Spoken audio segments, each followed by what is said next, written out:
snack. Me and you gonna have a little chat about books. Hi guys! So I am here today to do a book review, and the book that I'm going to be reviewing is Golden Sun, which is the second one in the Red Rising trilogy, which is by Pierce Brown. I read the first one sometime last year, I believe, and I really enjoyed it. I gave it 4 out of 5 stars, and this one was just as good. I gave this one a 4 out of 5 stars as well. So let's discuss what this is all about. So whilst I really enjoyed the first book in this series, I wasn't sure if the second one was going to be able to match it. However, I did hear a lot of very good things about this book before I started it, so I was intrigued and excited to see how the story of Darrow, our main character, was going to continue. One thing that I think Brown does incredibly well is that he has a very action-packed and intense story the whole way through, but he manages to throw in some really cool twists at the end of books, and his twisting endings are really great. So highly recommend the endings of these books. They are so filled with surprises and excitement that I just love them. So this once again is following the character of Darrow as he tries to blend into the world that he was never really meant to be part of. In book 1 we saw a lot of setup, and we saw him kind of start to go through some games and start to go through an academy and things like that. In this one he's out in the real world, and we get to see how he really fits into the society and whether or not he can blend into the society. One thing about this book was that it definitely felt more political than the first one. The first one was in the same vein as Hunger Games, with a kind of like game board where they tested you and put you under some stress, and they did a lot of horrible things.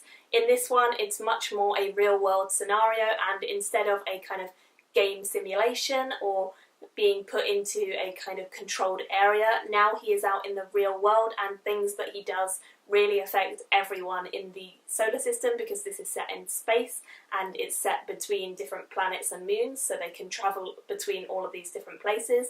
This story was definitely very political in how it was written, which I didn't mind. I enjoyed it, but it was definitely a change of pace in some ways from the first book. Darrow is a really interesting character, especially because of his background, which we get to know in the first book, and for the inner conflicts and the reasons that he has that drive him to do what he does. He works on trust, he works on love, he works on hate, he fights for what he believes in as a character. He will go as far as death to reach what he knows that he has to do. This is very much a minority versus authority book.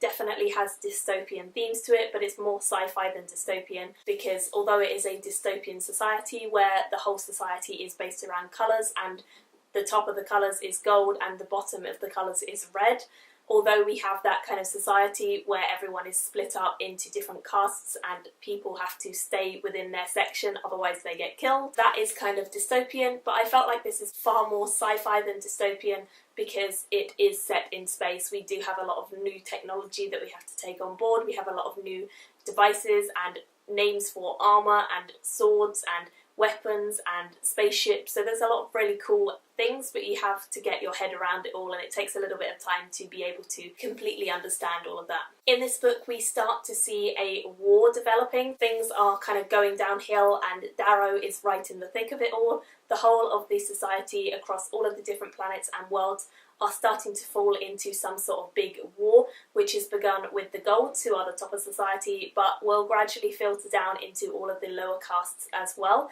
So definitely it's full of action, it's full of political manoeuvring, and it's full of plots and secrecy and warfare, which I really enjoyed. So the society within this is completely and utterly flawed, of course. The Golds are the top dogs, and they get to order anyone they like to do anything. They are completely in control of all of the other races around, and they are fighting machines. They are trained and bred to be able to fight and to be able to rule and to be able to command. In stark contrast, the Reds are the lowest of the low. They are the scum of the society. All they are good for is mining. They are completely in the dark, very naive, and they are trapped in their minds and ordered to work every day in, day out, to get gas, which will supposedly allow people to get to space and travel through space, but they don't even know that this is already something that has happened, and people have already populated the surface of Mars because the Reds live underground.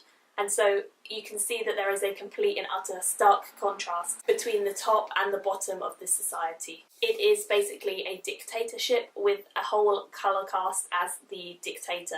All of the Golds can do anything, and the Reds and every other colour below them is completely at their beck and call. This book had a lot of really, really awesome action scenes. Action scenes are definitely something that Pierce Brown is great at and very good at describing, although some of the more intense, big, large-scale action scenes which involved ships, I couldn't visualise that well, mainly because obviously I don't travel in space on a regular basis and I don't know what all of these ships are completely like, and I don't fully understand them because I'm not really an astronaut, so I don't know about them. However, I did love these scenes that were one-on-one. The combat scenes, I thought they were really, really well described, and I very much enjoyed the action and intensity of those scenes. Overall, I think this would have probably been a 3.5 star rating for the whole book if it were not for the ending. The ending was completely and utterly intense.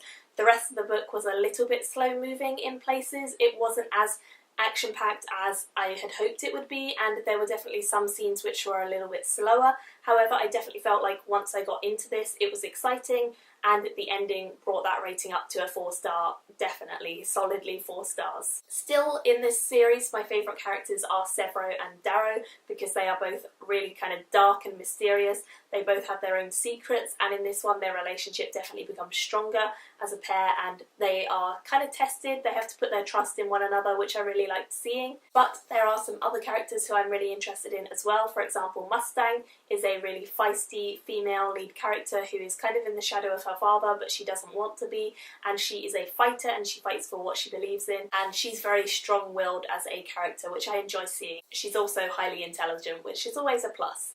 Rock is another character who I really enjoyed. He was actually a kind of very sad character in this book. He went through a lot of tests and trials, and the way that he was treated really showed us a new side of him and showed things that we perhaps didn't anticipate about his character.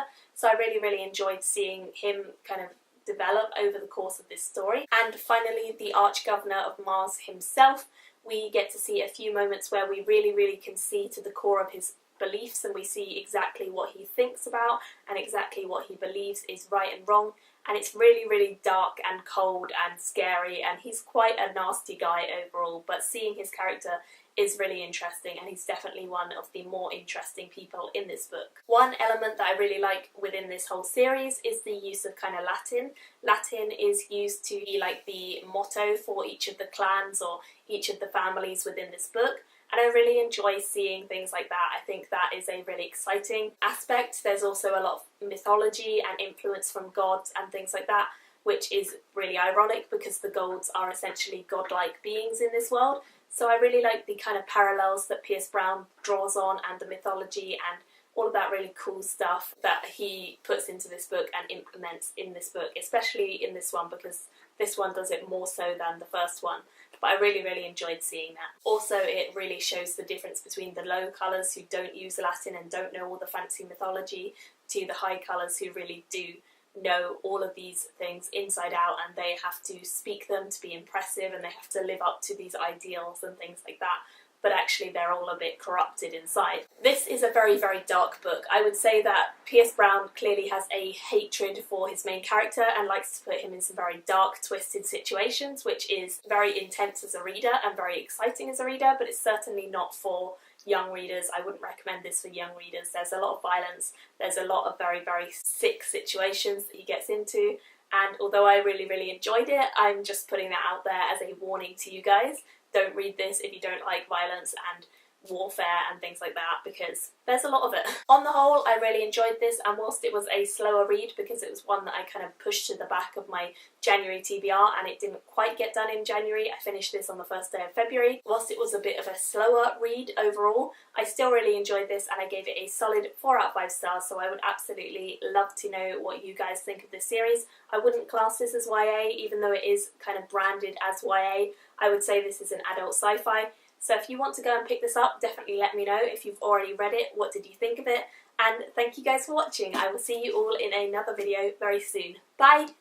Me and you gonna have a little chat about books.